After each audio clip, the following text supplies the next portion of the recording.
Hello दोस्तों, कैसे हैं आप सभी लोग। देखिए, इस समय तो आप आज लॉकडाउन का पहला दिन था। लॉकडाउन 3 का आज पहला दिन था। तो घर पर रह करके आप लोग, हम आशा करते हैं कि अच्छे से पढ़ाई कर रहे होंगे और घर पर रह करके ही आप राष्ट्र की सेवा कर रहे हैं। यही सबसे बड़ा राष्ट्र धर्म इस समय का है। देखिए, हम लोगों ने साउथ अमेरिका कॉन्टिनेंट के बारे में स्टडी करना शुरू किया था। साउथ अमेरिका कॉन्टिनेंट के बारे में जब हम लोगों ने फिजिकल ज्योग्राफी उसकी शुरू की थी, तो उस फिजिकल ज्योग्राफी में हम लोगों ने बेसिक रूप से देखा था कि इसको 3 बड़े भागों में डिवाइड किया जाता है। एक हम लोगों ने देखा था माउंटेनियस रीजन है, और उस माउंटेनियस रीजन का नाम है एंडीज कॉर्डिलेरा। दूसरा सेगमेंट हम लोगों ने देखा था, दूसरा पार्ट जो हम लोगों ने देखा था वो है लोलैंड्स, और तीसरा है प्लेट्यू रीजन। इसी लोलैंड रीजन में रिवर्स बहती हैं और इस माउंटेनियस में एंडीज कॉर्डिलेरा है। कल की क्लास में, कल की वीडियो में हम लोगों ने ये दोनों पार्ट, ये दोनों सेगमेंट डिस्कस कर लिए थे। तो आज हम लोगों को डिस्कस करना है साउथ अमेरिका कॉन्टिनेंट के कौन कौन से पठारी भाग हैं। इन सारे पठारी भागों के बारे में डिस्कशन करना होगा। तो आज पठार पहले देखते हैं, फिर यहाँ की क्लाइमेट देखते हैं, क्लाइमेट को अफेक्ट करने वाले फैक्टर देखते हैं। इन सारी चीजों पे आज हम लोग डिस्कशन करेंगे। तो इसे शुरू करने से पहले उन सारे दोस्तों से मैं रिक्वेस्ट करता हूं जिन लोगों ने अब तक चैनल को सब्सक्राइब नहीं किया है, वो लोग चैनल को सब्सक्राइब कर ले। और आप लोग वीडियो देखिए, लेक्चर देखिए, पढ़ाई कीजिए, तो एटलीस्ट लाइक तो एक बनता ही है। एक लाइक जरूर किया कीजिए। चले शुरुआत करते हैं। चलिए साहब, ध्यान दीजिएगा। देखो, कल हम लोगों ने देखा था कि ये जो लाइन है, ये जो रेखा है, ये है 0 डिग्री। 0 डिग्री का मतलब हो गया इक्वेटर यानी विषुवत रेखा। ये हो गई विषुवत रेखा यानी इक्वेटर। ये जो लाइन है ये हो गई 23.5 साउथ यानी कैप्रिकॉर्न, ट्रॉपिक ऑफ कैप्रिकॉर्न यानी मकर रेखा।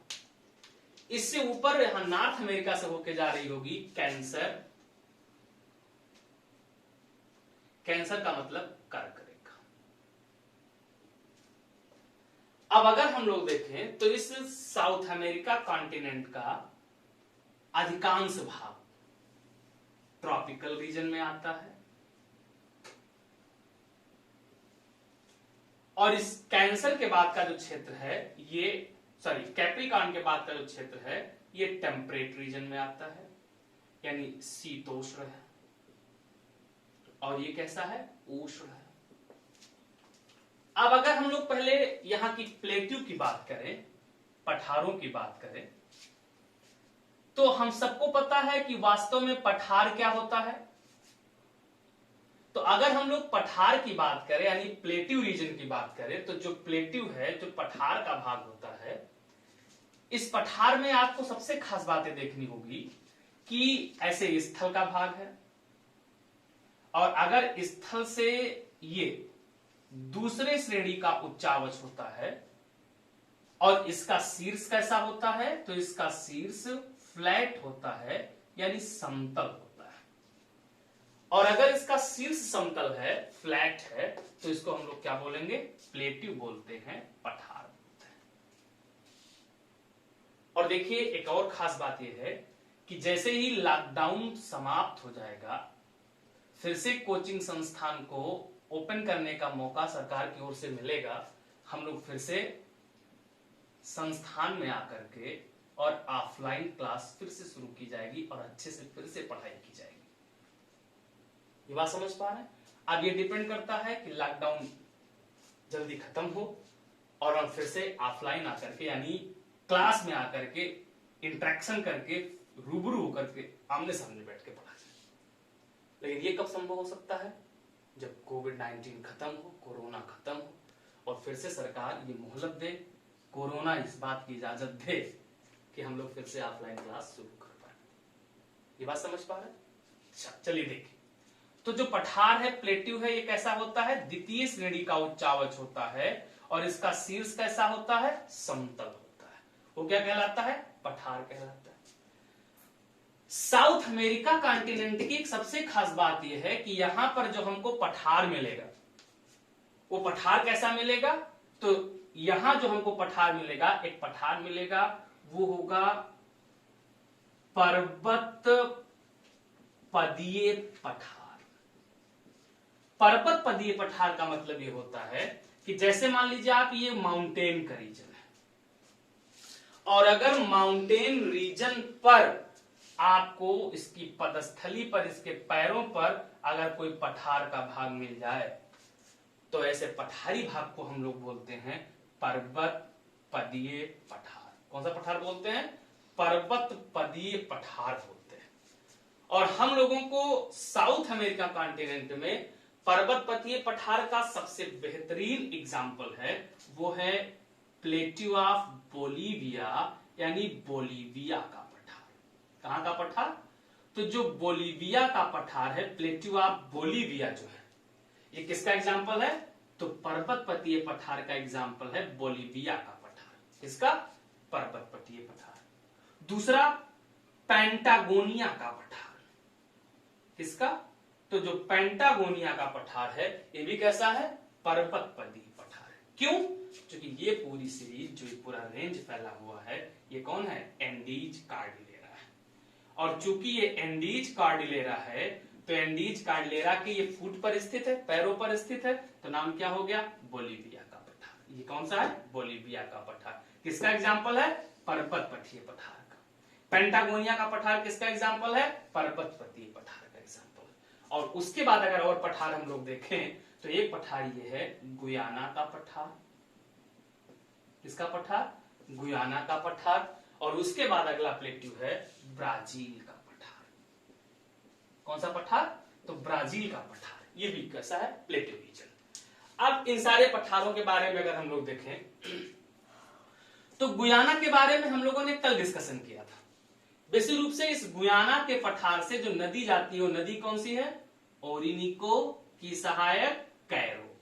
और इसी कैरो पर कौन स्थित है? एंजिल जलप्रपात स्थित है। कौन सा वाटरफॉल स्थित है? तो इस पर एंजिल जलप्रपात, एंजिल वाटरफॉल स्थित है। ये बात समझ में आए? उसके बाद बोलीविया का पठार। इस बोलीविया के पठार से हम लोगों ने पढ़ा था कि कौन जाता है? तो बोलीविया के पठार से निकल करके जो नदी जाती है, ये अमेजन की सहायक बनती है। नाम है मेडीरा नदी। इसी बोलीविया के पठार से नदी आती है पिल्कोमायो। और ये पिल्कोमायो किसकी सहायक है? कल हम लोगों ने पढ़ा था कि पिल्कोमायो ट्रिब्यूटरी है। किसकी ट्रिब्यूटरी है? तो ये ट्रिब्यूटरी है पराग्वे नदी की। ये बात समझ में आए? उसके बाद पेंटागोनिया का पठार, यहां एक डेजर्ट भी है। और सबसे खास बात, जो ब्राजील का पठार, ये पूरा क्षेत्र, ये पूरा का पूरा रीजन ब्राजील के पठार का है। और ब्राजील का पठार कठोर चट्टानों से निर्मित है। ये कठोर चट्टानों से बना हुआ है, बहुत ही कठोर है। यहां पर क्या होता है? तो यहां पर रेनफॉल जो होती है, वर्षा जो होती है, कैसे वर्षा होती है, क्यों होती है, सारी बातें हम आपको बताते हैं। यहां पर जो रेनफॉल हो रही है, रेनफॉल हो जाने के कारण, खास करके इस रेनफॉल में एसिड रेन भी शामिल है, अम्ल वर्षा शामिल है। और अम्ल वर्षा होने के कारण इस पठार का भाग कैसा हो गया? यहाँ की मिट्टी कैसी हो गई है? तो अम्लीय हो गई है, एसिडिक हो गई है। अनुकूल परिस्थितियां होने के कारण इस ब्राजील के पठार पर कॉफी की, कहवा की खेती की जाती है। और यहां पर कहवा के जो बड़े बड़े बागान लगाए जाते हैं, जो बहुत बड़े बड़े बागान लगाए जाते हैं, उन्हीं बागानों को फजेंडा, ये पेपर में आ चुका है पीसीएस, क्या कहते हैं इसको? फजेंडा कहते हैं। यानी फजेंडा किसको कहा जाता है? तो जो कहवा के बड़े बड़े बागान लगाए जाते हैं, उन्हीं को क्या नाम देते हैं? तो उन्हीं को नाम देते हैं फजेंडा। तो ये खास हो गए, क्या हो गए? पठारी भाग हो गए। कहां के? साउथ अमेरिका कॉन्टिनेंट के। अब इसके आगे क्या देखते हैं हम लोग? तो अब हम लोग देखते हैं, देखिए साहब जरा, ये रेखा हो गई मकर, ये हो गई विषुवत। अब बहुत ध्यान समझिएगा, हम लोग ये देखने जा रहे हैं कि वो कौन कौन से फैक्टर हैं जो यहाँ के क्लाइमेट को अफेक्ट करते हैं, यहाँ के क्लाइमेट को प्रभावित करते हैं। तो कौन कौन से फैक्टर यहाँ के क्लाइमेट को अफेक्ट करते हैं, प्रभावित करते हैं, आइए इस पे चर्चा करते हैं। देखिए साहब, ये 0 डिग्री हो गया यानी इक्वेटर। उसके बाद ये 23.5 साउथ है यानी मकर, कैप्रिकॉर्न। तो ये अगर 23.5 है तो लगभग ये 30 होगा। ये हो गया 30 डिग्री साउथ। हम सबको पता है कि 30 डिग्री साउथ और 30 डिग्री नॉर्थ दोनों ओर से जो हवाएं चलती हैं वह होती हैं व्यापारिक पवन। देखो ये नॉर्दर्न हेमिस्फीयर की व्यापारिक पवन है। एकदम ध्यान समझिएगा तो अच्छी समझ आपको हो जाएगी। उसके बाद ये सदर्न हेमिस्फीयर की व्यापारिक हवाएं हैं, दक्षिणी गोलार्ध की व्यापारिक पवन है। अब जो ये व्यापारिक पवनें हैं, आप ध्यान से देखो तो ये अटलांटिक ओशन है। कौन सा ओशन हो गया? ये अटलांटिक ओशन हो गया।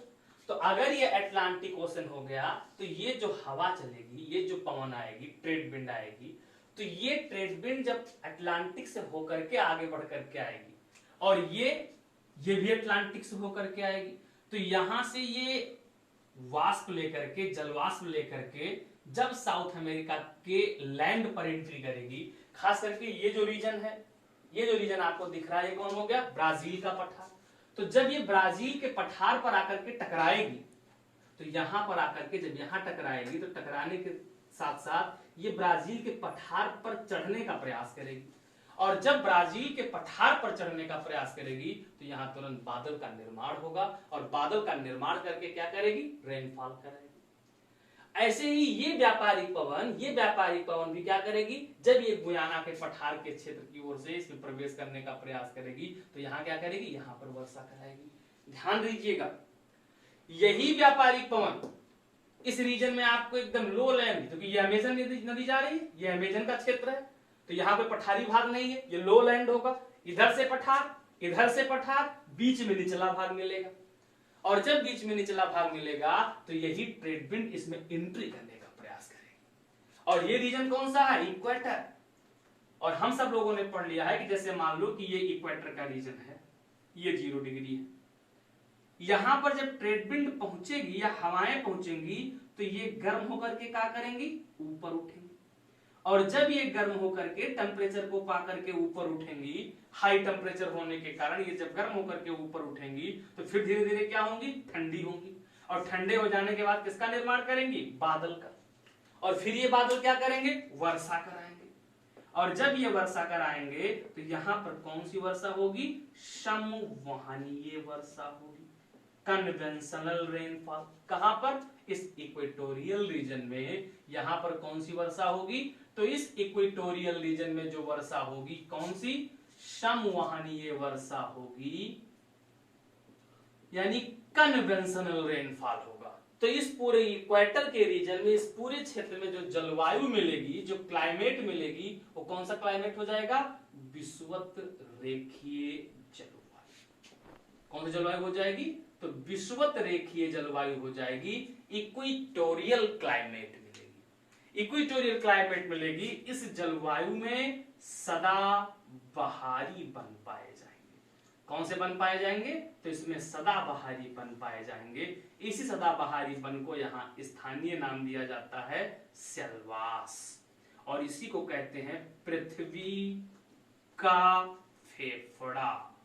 क्या कहा जाता है इसको? लंग ऑफ अर्थ कहते हैं। और इस वन का रबड़ मूल वृक्ष है, यानी मूल वृक्ष इसका कौन सा है? रबड़ है। ये बात समझ में आई? अब आगे बढ़ते हैं, देखिए इससे आगे।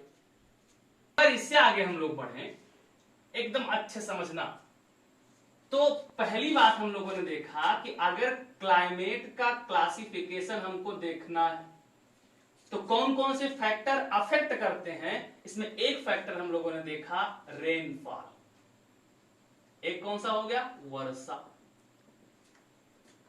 दूसरा है इट्स शेप एंड साइज। किसका शेप? आप देखते होंगे कि उत्तर में बहुत चौड़ा है, दक्षिण में कैसा है, सकरा प्रायद्वीप के आकार का हो गया। तीसरा है लैटिट्यूडिनल एक्सपेंशन। तीसरा है लैटिट्यूडिनल एक्सपेंशन। लैटिट्यूडिनल एक्सपेंशन का मतलब हो गया अक्षांशीय विस्तार। अभी मैंने आपको बताया है कि विषुवत 20 से होके जा रही है इसके, तो विषुवत जाने के बाद ये टेम्परेट में भी आता है और ट्रॉपिकल में भी आता है, ये मैंने बता दिया है। अब हम लोगों को देखना है कि कौन कौन सी, अच्छा चौथा फैक्टर जो अभी डिस्कस करने हम लोग चल रहे हैं वो है ओसेनिक करंट। ओसेनिक करंट भी इसमें बहुत इंपैक्ट डालती है। कैसे इंपैक्ट डालेगी ओसेनिक करंट, आइए देखते हैं। अच्छा इसके बाद और बता देते हैं। पांचवा अभी हम लोगों ने देखा विंड एंड इट्स डायरेक्शन। पवन और उनकी दिशाएं भी प्रभाव डालती है किसमें, क्लाइमेट की क्लासिफिकेशन में। कौन सा क्लाइमेट होगा, इन सब का बहुत प्रभाव पड़ता है। इसमें रेनफॉल अभी मैंने आपको बताया, शेप एंड साइज आपको दिख ही रहा है, लैटिट्यूडिनल एक्सपेंशन आपको दिख ही रहा है, ओसेनिक इंपैक्ट कैसे है और विंड का कैसे है, आइए इसको डिस्कस करते हैं। देखिए साहब अच्छे समझिएगा, बहुत अच्छे से समझ में आपको आएगा। देखो बाकी पूरे वर्ल्ड में जो ओसेनिक करंट है वो भी हम आपको बताएंगे, लेकिन अभी हम लोग चूंकि साउथ अमेरिका पढ़ रहे हैं तो इसमें कौन सी ओसेनिक करंट इंपैक्ट डालती है उसे हम लोग देखते हैं। देखो ये है 0 डिग्री। इस 0 डिग्री पर अगर हम लोग देखें तो ये है इक्वेटोरियल करंट, और ये जो इक्वेटोरियल करंट है इसको बोलते हैं नॉर्थ इक्वेटोरियल करंट, उत्तरी विषुवत रेखीय जलधारा। और ये जो नॉर्थ इक्वेटोरियल करंट है ये कैसी है, वार्म है, गर्म है, क्योंकि इक्वेटर किनारे। ये जो चलती है ये आती है साउथ इक्वेटोरियल करंट, दक्षिणी विषुवत रेखीय धारा। अब यहां ध्यान से आप देखो, अगर ध्यान से आप देखिएगा तो ये जो साउथ इक्वेटोरियल करंट है, ये south equatorial current it is also warm. ध्यान रखना जो वार्म करंट है उसको मैंने ब्लैक पेन से बनाया है, और जो कोल्ड होगी उसे हम ब्लू पेन से बना देंगे। यहां देखो तो ये जो साउथ इक्वेटोरियल करंट है ये वार्म ओसेनिक करंट है, गर्म है। ये आकर के देखो सीधे ब्राजील के पठार से टकराएगी, और जब ये ब्राजील के पठार से टकराएगी, अभी मैंने आपको बताया है कि ब्राजील का पठार कठोर चट्टानों से बना है, तो क्या ये उसका अपक्षय अपर्दन अच्छे से कर पाएगी, नहीं काट पाएगी। तो फिर धारा के पास विकल्प क्या है कि रास्ते में अगर अवरोध पड़ गया है तो रास्ता बदल लो, मोड़ लो, मुड़ जाओ। तो ये धारा, ये करंट क्या हो जाएगी, मुड़ जाएगी। यहां ध्यान दीजिएगा, ये करंट यहां से मुड़ करके इस पे भी जाएगी, और फिर आगे किसमें मिल जाएगी, नॉर्थ इक्वेटोरियल, और यहां से मुड़ करके इस पर भी आएगी। जब यहां से मुड़ करके इस पे आएगी तो ये ब्राजील के पूरब में बहती है, भाग किसका है, साउथ इक्वेटोरियल करंट का भाग है। और चूंकि ये पार्ट साउथ इक्वेटोरियल करंट का है इसलिए यहां ये होगी कैसी, वार्म। भाई ये साउथ इक्वेटोरियल करंट गर्म है तो फिर ये करंट भी कैसी होगी, गर्म, और इसी का नाम है ब्राजीलियन करंट, यानी ब्राजील की धारा। तो ब्राजील की धारा कैसी होगी, गर्म होगी। इतनी बात समझ में? आप देखो जरा, यहां देखिएगा, ध्यान दीजिएगा।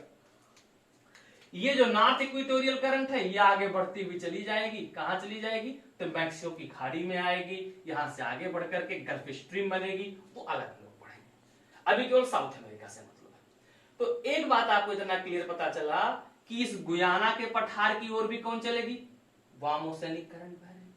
ब्राजील के पठार पे भी कौन बढ़ रही है, वार्म ओसेनिक करंट। तो जब हवाएं आएंगी तो उनकी सतह कैसी हो जाएगी, गर्म, और गर्म होगी, जलवाष्प भी यहां ज्यादा होगा, वो तुरंत पूरी ह्यूमिडिटी को एब्जॉर्ब करके और बेहतरीन वर्षा कराएंगे। ये बात, एक बात क्लियर हुई? आप देखो दूसरी बात समझो, देखो यहां ध्यान दीजिएगा, यहां ध्यान दीजिएगा। ये है, अभी हम लोगों ने पढ़ा कि ये हो गई मकर रेखा। अगर ये मकर है तो ये 30 डिग्री होगी। अगर ये 30 डिग्री है तो इसी 30 डिग्री से 60 डिग्री की ओर ये जो चलती हैं, कौन सी कोने चलती हैं? पछुआ। बोलो, कौन चलती हैं? पछुआ, यानी वेस्टर्ली चलती हैं। ये बात क्लियर है एकदम? पछुआ चल रही है, क्लियर एकदम? आप देखो यहां, इस पछुआ के प्रभाव के कारण यहां पर जो समुद्री धारा चलती है वो ये चलती है। क्योंकि ये पछुआ पवन के प्रभाव के कारण चलती है, इसलिए इस समुद्री जलधारा को नाम देते हैं वेस्ट ड्रिफ्ट। अच्छे समझिएगा, बहुत खास बात आपको बता रहे हैं। क्या कहते हैं इसको? वेस्ट ड्रिफ्ट कहते हैं, यानी पछुआ प्रवाह या अपवाह कहते हैं। अब जो ये पछुआ अपवाह है ये ऐसे जा रही है, कैसी है? ठंडी, जो कि आर्कटिक के रीजन में। तो जब ये ऐसे जा रही है ठंडी, तो ये आके यहां टकराएगी, और टकराएगी तो घूम जाएगी। बोलो, अभी पछुआ पवन को हटा देते, समझने के लिए बताया था आपको। तो ये घूम जाएगी, ये घूम जाएगी, तो यहां पर इसी पछुआ अपवाह को, वेस्ट ड्रिफ्ट को, जो कैसी है? ठंडी है, जब यहां घूमेगी साउथ अमेरिका के पश्चिमी तट पर जब चलेगी, तो भाग किसकी होगी? ये भी भाग है वेस्ट ड्रिफ्ट का, और चूंकि ये भाग वेस्ट ड्रिफ्ट का है तो ये ठंडी होगी। लेकिन यहां पर इसको पेरू की धारा या इसको हम्बोल्ट कहते हैं। ध्यान देना, सवाल बहुत इंपॉर्टेंट है, सवाल एग्जाम में जरूर पूछा जाएगा। तो पेरू या हम्बोल्ट की धारा कैसी धारा होगी? ठंडी, क्योंकि किसका भाग है? पश्चिमी प्रवाह का भाग। और कहां चलती है ये? तो साउथ अमेरिका कॉन्टिनेंट के पश्चिमी तट पर चलती है। कहां चलती है? साउथ अमेरिका कॉन्टिनेंट के पश्चिमी तट पर चलती है।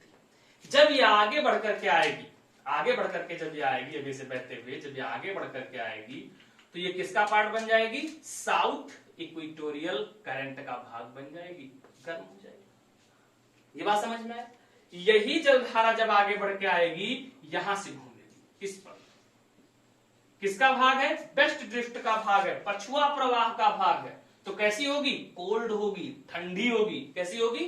तो ये कोल्ड होगी, ठंडी होगी। तो कहते हैं फाकलैंड की धारा। तो फाकलैंड की धारा किसका भाग है? फाकलैंड की धारा भाग हो गई वेस्ट ड्रिफ्ट का। तो वेस्ट ड्रिफ्ट कैसी? ठंडी, तो ये भी कैसी हो जाएगी? ठंडी। फिर ये दोनों आपस में आकर के ब्राजील से मिलकर के ये आगे बढ़ती हुई चली जाती है। कौन सी? पछुआ प्रवाह, यानी वेस्ट ड्रिफ्ट, फिर इसको नाम देते हैं। फिर आगे कहां चली जाएगी? अफ्रीका। अब आपको समझना क्या है, ध्यान दीजिएगा सर। यहां देखो, ध्यान से आप समझो।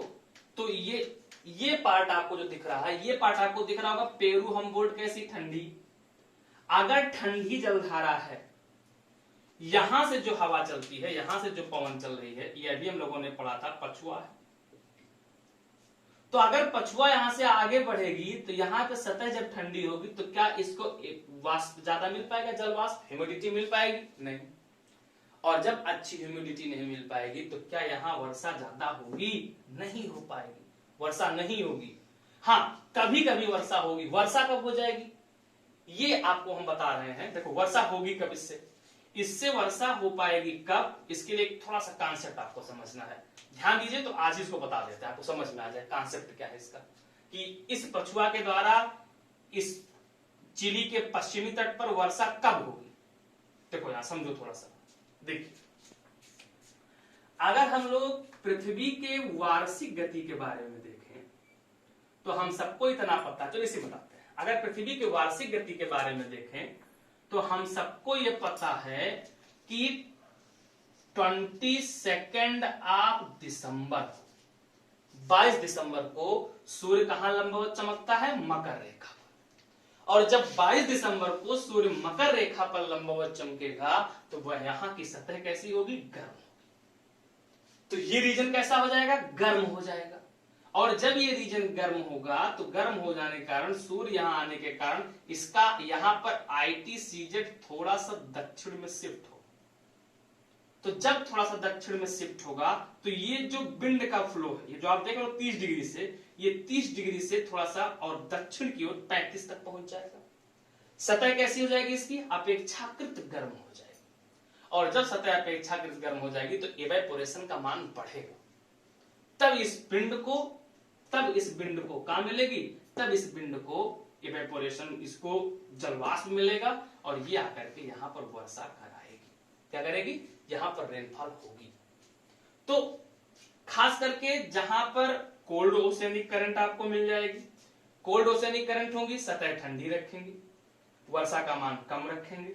जहां पर गर्म होगी वहां पर ये वर्षा में सहायक सिद्ध होंगे। उसके बाद विंड डायरेक्शन, ये पछुआ पवन जा रही है, इस पछुआ पवन का प्रभाव पड़ रहा है। अभी मैंने आपको बताया था ये व्यापारिक पवनें आती हैं, इन व्यापारिक पवनों का प्रभाव पड़ता है। तो ये जो व्यापारिक पवनें आ रही हैं इनका इंपैक्ट पड़ेगा, जो पछुआ पवनें हैं इनका इंपैक्ट पड़ेगा, जो इसका शेप है इसका प्रभाव पड़ेगा, जो इसका लैटिट्यूड है, लैटिट्यूड के कारण एक रीजन बनेगा ट्रॉपिकल, यानी ट्रॉपिकल के क्लाइमेट मिलेंगे हमको, दूसरा रीजन बनेगा टेम्परेट, तो टेम्परेट के क्लाइमेट मिलेंगे यहां हमको, इन दोनों के क्लाइमेट मिलेंगे। एंडीज होने के कारण, ये एंडीज हो जाने के कारण, जो एंडीज कार्डिलेरा है, इसके कारण हमें जो उच्चावच पे वनस्पतियां मिलती हैं हाई लैटिट्यूड पे, ऊंचे उच्चावच पर, वो हमको यहां देखने को मिलेंगी, ये भी हमको एग्जैक्ट दिख जाएंगी। तो खास करके इन सारे प्रभावों के कारण हम लोगों को इस पूरे साउथ अमेरिका कॉन्टिनेंट में कुल 7 प्रकार के क्लाइमेटिक रीजन मिलेंगे। कितने प्रकार के, तो कुल 7 प्रकार के क्लाइमेटिक रीजन मिलेंगे। कुल क्लाइमेटिक रीजन जो आपको दिखते हैं, कौन कौन सा क्लाइमेटिक रीजन है, इसमें पहला होगा विषुवत रेखीय जलवायु, विषुवत रेखीय जलवायु प्रदेश। दूसरा सवाना जलवायु, तीसरा प्रेरी जलवायु, कौन सी, प्रेरी जलवायु। चौथा भूमध्य सागरीय जलवायु।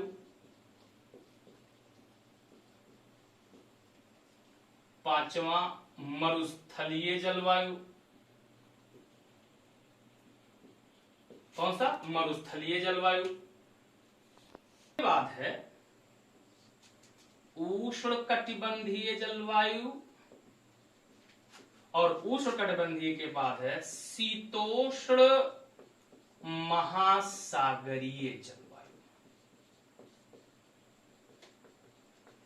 इतनी बात समझ में आई। तो अब ये क्षेत्र, ये 7 जलवायु प्रदेश साउथ अमेरिका के किस किस रीजन में है, इसे हम लोग अगली क्लास में चर्चा करेंगे। हाँ, इतना बात आपको याद दिला दें कि साउथ अमेरिका के पश्चिमी तट पर कौन सी धारा, पेरू हम्बोल्ट, पूर्वी तट पर कौन सी, फॉकलैंड, उत्तर में कौन सी, नॉर्थ इक्वेटोरियल, पूरब में कौन सी, ब्राजील की धारा। ये सारी बातें आपको याद हो गई होंगी। 2 पवनों के प्रभाव में रहता है, पहला कौन सी, ट्रेड विंड, दूसरी कौन सी, वेस्टर्लीज। ये सारी बातें आपको समझ में आ गई, फैक्टर समझ में आ गए, ये आप लोग नोट कर लीजिएगा। और इसे हम लोग कल डिस्कस करेंगे कि पूरा रीजन आपको मैप बना के दिखाएंगे, यहाँ पर ये जलवायु है, ये विशेषता, ये वनस्पति पाई जाती है, फिर ये घास के मैदान है, ये मरुस्थल है, सारी बातें हम लोग बाकी कल डिस्कस करेंगे। इतनी बात समझ में आ गई साहब? तो आज यहीं तक, ध्यान रखिएगा। वीडियो देखने के बाद लाइक जरूर कीजिएगा, कमेंट जरूर कीजिएगा, कोई क्वेश्चन है, कोई क्वेरी है, वो कमेंट में आप जरूर डालिएगा। अपने दोस्तों के साथ खूब शेयर कीजिए, खूब मन लगा के पढ़िए, ताकि आप एक अच्छे प्रशासक बन पाए। जिन लोगों ने पीसीएस का फॉर्म ना भरा हो, वो सभी लोग पीसीएस का फॉर्म भर दीजिए। चलिए साहब, यहीं तक, थैंक यू, जय हिंद।